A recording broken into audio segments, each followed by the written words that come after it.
I was jolted awake by the sharp buzz of my phone vibrating on the nightstand. I squinted at the glowing screen. 3:07 a.m. At my age, 76, nothing good comes from a call at that hour.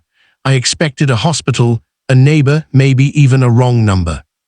But instead, I saw my daughter's name.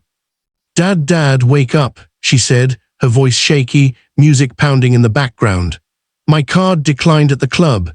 I need you to send me $3,000 right now. My heart thudded once, hard. Emily, it's 3 a.m. Why are you in a club, and why would you need that much money? There was a pause, then her voice hardened. Dad, if you don't send it, I swear I'll do something you'll regret. That sentence sliced right through my half-awake fog. If you knew my daughter, you'd understand why that alarmed me.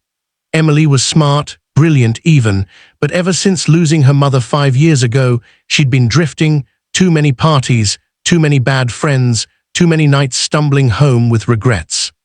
But this, blackmailing her own father, that was new. I swung my old legs out of bed and sat up, rubbing my temples. Emily, listen to me. I can come get you. Tell me where you are.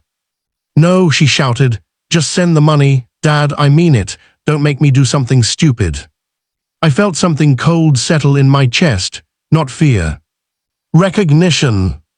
I had heard this tone before, from my son decades ago when he was caught in trouble, from neighbors, from people I'd helped throughout my life. It was Emily speaking. It was panic. Put me on speaker, I said quietly. Let me hear who you're with. Another beat of silence. Why? Because you're not calling me for money at 3 a.m. unless someone is standing over your shoulder. She swallowed audibly. And that was all the confirmation I needed. I stood, pulled on my boots, grabbed my jacket, and slipped my old flip phone, the one nobody knew I kept, into my pocket. Emily, you're going to stay on the line, I'm coming. No, Dad, just send the money. I ended the call. By 3:20 a.m., I was driving through downtown. The streets were damp from last night's rain, neon club lights flickering against puddles. Young people staggered along sidewalks, laughing, shouting, living a life I was decades removed from. But my daughter, she was somewhere in that chaos.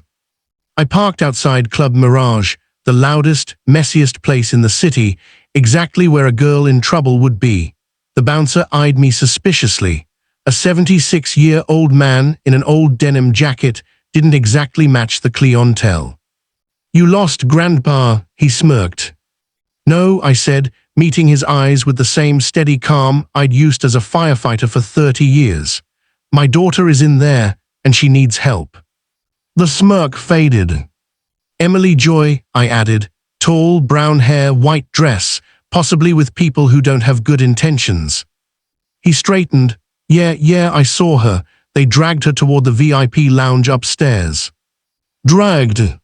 That word lit something sharp in my chest. The bouncer unclipped the rope and let me in. Inside, the air was thick with sweat, perfume, and bass. Lights strobed across the crowd. I pushed through the sea of dancing bodies and climbed the stairs to the VIP level. That's where I saw her. Emily stood against a wall, eyes wet, arms crossed, clearly scared. 2 men hovered near her, one tall and lean with a chain around his neck, the other stocky and smiling like a predator. The chain guy noticed me first. Who's this? Another card to decline, he sneered. Emily gasped. Dad, you weren't supposed to come. I stepped between her and the men. She's coming home. Stocky guy laughed. Not until she pays her tab. What tab? I asked. We gave her drinks. She partied with us. She owes us. I looked around. Empty bottles lined their table, but none were in front of Emily. Classic scam. Intimidate, isolate, extort. How much? I said. 3 grand, chain guy replied. Funny, I said calmly. That's the exact number you told her to demand from me at 3 a.m. They both stiffened. You think old men can't hear panic in their own daughter's voice, I added, or that I can't tell when someone is manipulating her. Chain guy stepped closer. Look, Grandpa, pay up or leave, this ain't your business. I locked eyes with him. She is my business. Then I shifted slightly, just enough to show them something I hadn't revealed yet, my badge. Retired firefighter, but still respected, still connected. The men froze. I lowered my voice. You know what happens when you drug someone's drink, when you extort money, when you threaten a young woman in a club full of cameras. Chain guy cursed under his breath. Stocky guy grabbed his jacket. Let's go, he muttered, not worth it. Within seconds, they disappeared into the crowd. Emily burst into tears. I put my arm around her, steady and warm. You're safe, that's all that matters. She clung to me like she hadn't in years. Dad, I'm so sorry, I didn't know what to do, they were scaring me. I know, I whispered, but next time, you call me before the situation becomes a threat. As we walked down the stairs, I felt her tremble, not from fear now, but shame.